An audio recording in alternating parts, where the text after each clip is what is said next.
ආයිබෝවන්. අපේ අද මේ ඓතිහාසික ගවේෂණයට එකතු වුණු හැමෝම සාදරයෙන් පිළිගන්නවා. ගොඩක් අය හිතාගෙන ඉන්නේ ඉතිහාසය කියන්නේ නිකම් රජවරුන්ගේ කතාන්දර එහෙම නැත්නම් සුරංගනා කතා ගොඩක් කියලා විතරයිනේ. හැබැයි ඇත්තම කතාව ඊට වඩා සම්පූර්ණයෙන්ම වෙනස්. හරියටම බැලුවොත් ඉතිහාසය කියන්නේ නිශ්චිත සාක්ෂි මත පදනම් වෙලා අතීතය ආයමත් ගොඩනගන විද්‍යාවක්. ඉතින් අද අපි මේ ගවේෂණයෙන් හොයලා බලන්නේ අන්න ඒ විද්‍යාත්මක පදනම හරියටම හැදෙන්නේ කොහොමද කියන එක ගැනයි. ඉතින් අපිට මතුවෙන පළවෙනි සහ මූලිකම ප්‍රශ්නේ මේකයි අපි කවුරුවත් දකින්න හිතපු නැති අතීතයක් හරියටම දැනගන්නේ කොහොමද? සරලවම කිව්වොත් ඉතිහාසඥයෙ කියන්නේ හරියටම දක්ෂ රහස් පරීක්ෂකෙක් වගේ. රහස් පරීක්ෂකෙක් අපරාධයක් විසඳන්න තැන විසිරිලා තියෙන සාක්ෂි එකතු කරලා කතාව ගොඩනගනවා වගේම ඉතිහාසඥයෙකුත් කරන්නේ අතීතයේ ගොඩනගන්න විවිධ හෝඩුවාවන් හොයාගෙන යන එකයි. අනේ හෝඩුවාවන්. එමත් නැත්නම් අතීතේ ප්‍රතිනිර්මාණය කරන අපි පාවිච්චි කරන භෞතික සහ ලිඛිත සාක්ෂි වලට අපි කියනවා මූලාශ්‍රය කියලා. මේ මූලාශ්‍රය කියන දේවල් නැත්නම් ඇත්තටම ඉතිහාසය කියන්නේ නිකම් ප්‍රබන්ධ කතා ගොඩක් විතරයි. අපේ අතීත කතාවට ඇත්තම ජීවයක්. ඒ වගේම විද්‍යාත්මක සත්‍යතාවයක් දෙන්නේ මේ කියන සාක්ෂි. හරි. අද අපේ මේ ගවේෂණයේ සැලැස්ම මෙහිමයි. මුලින්ම ඉතිහාසයේ පදනම ඊළඟට දේශීය සාහිත්‍ය මූලාශ්‍රය, විදේශිකයන් දුටු ශ්‍රී ලංකාව, වඩාත්ම විශ්වසනීය සාක්ෂි වෙන පුරාවිද්‍යාව, ගලේ කෙටු අතීතය සහ අවසාන වශයෙන් කාසි සහ සාඩම්බර නටුබුන්. අපි අද මේ ගවේෂණය ඉස්සරහට අරන් යන්නේ ප්‍රධාන මෙවලම් පෙටි දෙකක් පාවිච්චි කරලයි. පළවෙනි කොටසේ ඉතිහාසයේ පදනම. අපි බලමු මේ දැවන්ත ඓතිහාසික ගවේෂණයට අපිට තියෙන ප්‍රධානතම මෙවලම් මොනවද කියලා.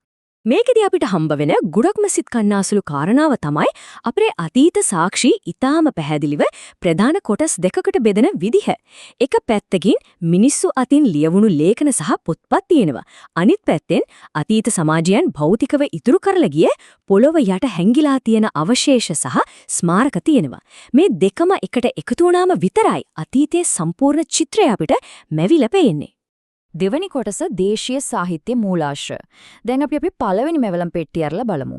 ඒ කියන්නේ මේ දිවයිනේදීම නිර්මාණය වුණු දේශීය සාහිත්‍ය ග්‍රන්ථ ගැන. අපේ දේශීය සාහිත්‍ය සම්ප්‍රදාය හැදිලා තියෙන විදිය මාරම පුරුයි.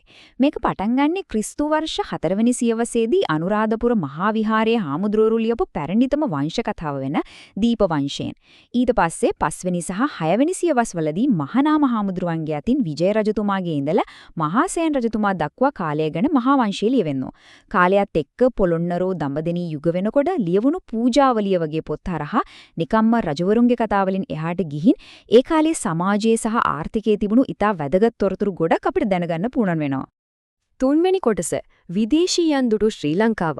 අපේ දේශීය වාර්තා කොච්චර වැදගත් වුණත් වඩාත් සමබර අවබෝධයක් ගන්න නම් පිටරට මිනිස්සු අපේ රට දෙකේ කොහොමද කියන එකත් අපි අනිවාර්යයෙන්ම බලන්න ඕනේ. මේ විවිධ විදේශීය වාර්තාවලින් අපේ ඉතිහාස කතාව කොච්චර දුරට තහවුරු කරනවද කියන එක ඇත්තටම පුදුම හිතනවා. ග්‍රීක ජාතික ටොලමිගේ වගේම ප්ලීනිගේ ලෝක සිතියම් වල ලංකාව ටැප්‍රොබේන් කියලා සලකුණු වෙලා තියෙනවා. ඒකින් පෙන්නේ අතීතයේදීත් අපේ රටට ලෝකයේ තිබුණු දැවන්ත අවධානය. ඒ වගේම 5 වෙනි සියවසේදී චීන ජාතික පාහියන් හාමුදුරුවන්ගේ ෆාහියන් කී වාර්තාවෙන් බුදුදහමේ පැවැත්ම ගැන කියවෙනවා. ඊට ගොඩක් කාලයකට පස්සේ රොබර්ට් නොක්ස් සහ ක්වේරෝස් වගේ බටහිර ජාතිකයන්ගේ වාර්තාව හරහා උඩරට සමාජ ගැන අපිට හම්බ වෙන සාක්ෂිත් අතිශයින්ම වටිනවා. මේ හැම වාර්තාවක්ම අපේ අතීතයේ එක පැති අපිට පැහැදිලි කරලා දෙනවා. හතරවෙනි කොටස වඩාත්ම විශ්වසනීය සාක්ෂි. ඒ කියන්නේ පුරාවිද්‍යාව. දැන් අපි අපේ දෙවෙනි මෙවලම් පෙට්ටියට යමු. ඒ කියන්නේ ලියපු වචන වලින් එහාට ගිය කිසිම දවසක වෙනස් කරන්න බැරි භෞතික සාක්ෂිවලට. ඇයි මේ පුරාවිද්‍යාත්මක සාධක වඩාත්ම විශ්වසනීයයි කියන්නේ? පොත්පත්වල ලියලා තියෙන දේවල් කතුවරයාගේ පෞද්ගලික මතය හරි එහෙමත් නැත්නම් රජවරුන්ගේ බලපෑම් මත හරි වෙනස් වෙන්න ඉඩ තියෙනවා.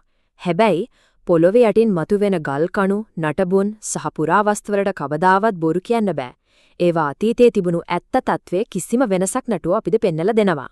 පස්වෙනි කොටස ගලේ කෙටු අතීතය.